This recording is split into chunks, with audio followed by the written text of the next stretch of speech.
KPK disebut tidak bisa lagi melakukan proses hukum terhadap direksi BUMN berdasarkan Undang-Undang Nomor 1 Tahun 2025 tentang BUMN. Undang-Undang BUMN itu menyebutkan direksi maupun komisaris BUMN bukan sebagai penyelenggara negara. Menyikapi hal tersebut, juru bicara KPK Budi Prasetyo mengaku akan melakukan kajian lebih dalam undang-undang itu. Kajian itu akan diumumkan secara resmi dalam waktu dekat.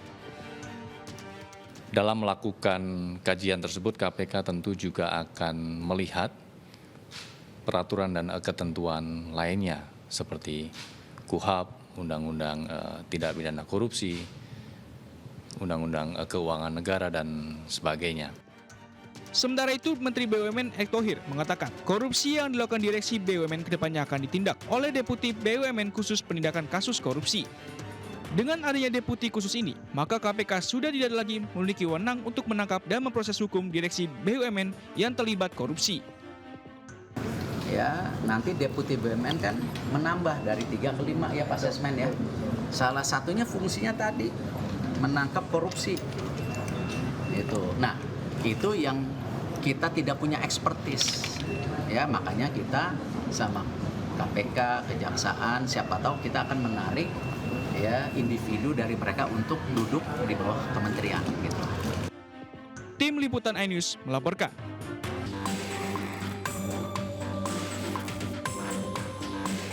Artis tampan Jonathan Frizzy akhirnya secara resmi ditetapkan sebagai tersangka dalam kasus penggunaan obat keras berbahaya ethylene dalam rokok elektrik atau vape tanpa izin.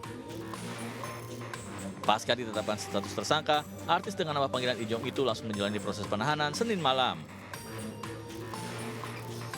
Kasus yang menjerat artis berusia 43 tahun ini berawal saat kepolisian Resor Bandara Soekarno-Hatta menangkap 3 penumpang yang kedapatan membawa vape yang mengandung obat keras jenis ethylene dari luar negeri. Dari ketiganya, polisi mendapat informasi tentang dugaan keterlibatan Ijong dalam kasus ini. Jonathan Frizzy kemudian ditangkap di rumahnya di kawasan Bintaro Acacia, Pesanggerahan, Jakarta Selatan pada Minggu malam. Terkait kasus ini, Ijong dijerat tentang kesehatan, pasal 55 KUHP dengan ancaman 12 tahun atau 5 tahun.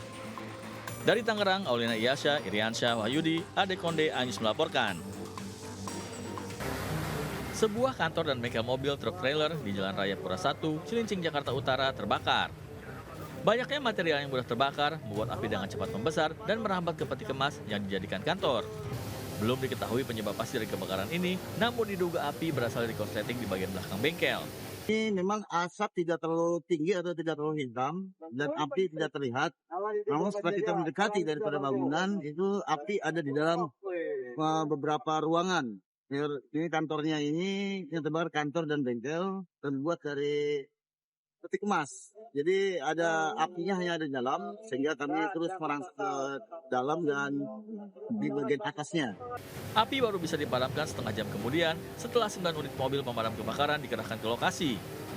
Tidak ada korban jiwa dalam peristiwa ini dan kasusnya ditangani Polsek Cilincing, Jakarta Utara. Dari Jakarta, Sofian Firdaus, iNews melapor. Di sore hari ini pemilik mobilnya yang sudah berusaha keluar.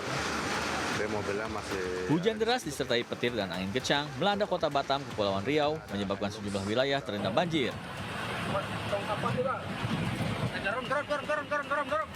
Ketinggian air dimulai dari 20 cm hingga sepinggang orang dewasa.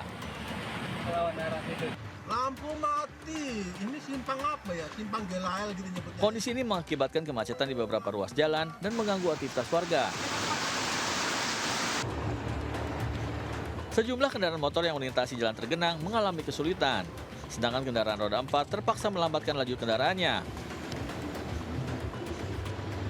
Namun ada juga kendaraan yang terjebak dan juga mogok saat banjir. BMKG mengimbau masyarakat untuk tetap waspada terhadap potensi banjir, longsor dan gangguan aktivitas akibat cuaca saat ini.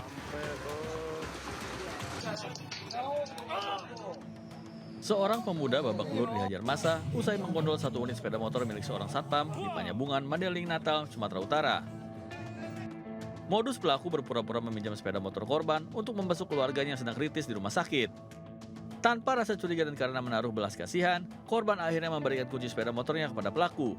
Setelah beberapa hari, sepeda motor korban tak kunjung kembali, bahkan sudah dijual pelaku kepada orang lain. Setelah 1 pekan menghilang, warga akhirnya menangkap pelaku di wilayah Padang Sidempuan. Warga yang kesal langsung memberikan bogem mentah kepada pelaku. Masih kita dalami untuk kemana sepeda motor itu akan dipergunakan atau akan dijual masih kami dalami dan masih dalam proses penyelidikan. Atas perbuatannya, pelaku dijerat dengan pasal penipuan dan penggelapan dengan ancaman hukuman maksimal 4 tahun penjara. Dari Mandailing Natal, Sumatera Utara, Ahmad Hussein Lubis, iNews melaporkan. Munculnya polemik pemakjulan Wakil Presiden Gibran Rakabuming Raka seiring wacana yang digulirkan sejumlah purnawirawan TNI ditanggapi dingin Presiden ke-7 RI Joko Widodo. Jokowi menyebut usulan para purnawirawan TNI tersebut merupakan sebuah aspirasi di negara demokrasi dan dinilai sah-sah saja. Jokowi juga menyampaikan pemakjulan bisa dilakukan jika terbukti melakukan pelanggaran konstitusi sesuai ketentuan hukum yang berlaku. Boleh-boleh saja, itu kan aspirasi dalam negara demokrasi, ya biasa saja. Ya kan, kalau korupsi, berbuat tercela dan yang lain-lainnya sesuai konstitusi aja. Dilihat di konstitusi kita sudah jelas dan gamblang. Sementara terkait tuduhan ijazah palsu yang menerpa dirinya, Jokowi menyatakan langkah hukum yang diambil bukanlah tindakan kriminalisasi. Tindakan pelaporan dilakukan karena pihaknya merasa sudah dihina sehina-hinanya dan direndahkan serendah-rendahnya. Ya, ini kan bukan objek penelitian. Kan sudah menghina saya sehina-hinanya. Sudah menuduh ijazah itu ijazah palsu. Sudah merendahkan saya serendah-rendahnya. Ya nanti dibuktikan lewat proses hukum. Nanti akan kita lihat di proses di pengadilan seperti apa. Langkah ini diharapkan menjadi pembelajaran agar tidak seenaknya menuduh dan melakukan hal yang dapat memecah belah masyarakat. Dari Solo, Jawa Tengah, Septiantoro, iNews melaporkan.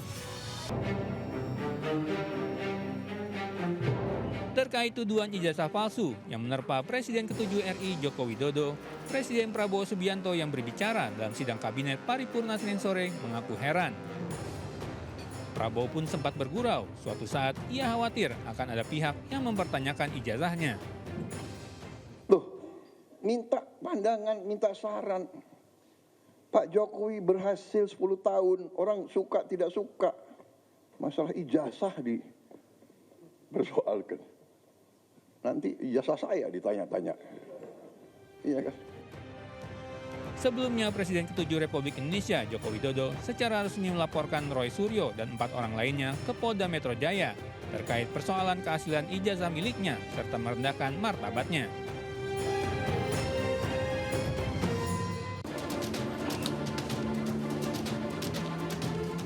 Sementara itu, Presiden Prabowo juga membantah tuduhan yang menyebutkan bahwa dirinya adalah Presiden boneka yang dikendalikan oleh Presiden ke-7 Jokowi. Prabowo mengaku bahwa ia sering berkonsultasi dengan Jokowi untuk meminta pendapat dan saran terkait pengalamannya 10 tahun memimpin Indonesia. Selain Jokowi, Prabowo juga meminta saran dan pendapat ke Presiden ke-6 Susilo Bambang Yudhoyono dan Presiden ke-5 Megawati Soekarno Putri. Presiden boneka, saya dikendalikan oleh Pak Jokowi. Seolah Pak Jokowi tiap malam telepon saya. Saya katakan itu tidak benar. Bahwa kita konsultasi, ya itu seorang pemimpin yang bijak. Ya kan, konsultasi, minta pendapat, minta saran. Beliau 10 tahun berkuasa. Saya menghadap beliau, nggak ada masalah. Saya menghadap Pak SBY, tidak ada masalah. Saya menghadap Ibu Mega, tidak ada masalah. Kalau bisa menghadap Gus Dur, nggak bisa. menghadap Pak Harto, iya kan, menghadap Bung Karno kalau bisa. Loh, minta pandangan, minta saran. Pak Jokowi berhasil 10. Hasan Nasbi terlihat masih mengikuti sidang kabinet paripurna meskipun sudah mengajukan surat pengunduran diri sebagai Kepala Kantor Komunikasi Kepresidenan di Istana Negara Senin sore. Hasan duduk sejajar dengan Menteri Lingkungan Hidup Hanif Faisal, Menteri ATR BPN Nusron Wahid, dan Menteri Kehutanan Raja Juli Antoni. Papan jabatan yang ada di meja Hasan masih bertuliskan Kepala Komunikasi Kepresidenan atau PCO. Dalam sambutannya, Presiden Prabowo menyinggung ada sejumlah menteri yang salah ucap atau keseleo dalam berbicara di hadapan publik. Prabowo juga menyatakan karena mungkin baru pertama kali menjadi pejabat setingkat menteri, jadi masih ada kesalahan. Jadi kita sudahlah, saya ya kan ada mungkin juru bicara saya kesleo. Ya namanya manusia, dia juga baru menjabat, betul nggak? Iya kan? Kalau yang senior salah bicara, salah, ya kan? Yang senior, ya kan? Erlangga salah bicara, nggak bisa. Menteri Sekretaris Negara Prasetyo Hadi mengatakan Prabowo masih mempertimbangkan pengunduran diri Hasan Nasbi. Presiden mengaku akan mempelajari terlebih dahulu. Sebelumnya, Hasan Nasbi mengumumkan pengunduran dirinya pada 21 April lalu. Seperti diketahui, sebelum pengunduran dirinya, Hasan Nasbi menjadi sorotan setelah responnya atas teror kepala babi dikritik publik.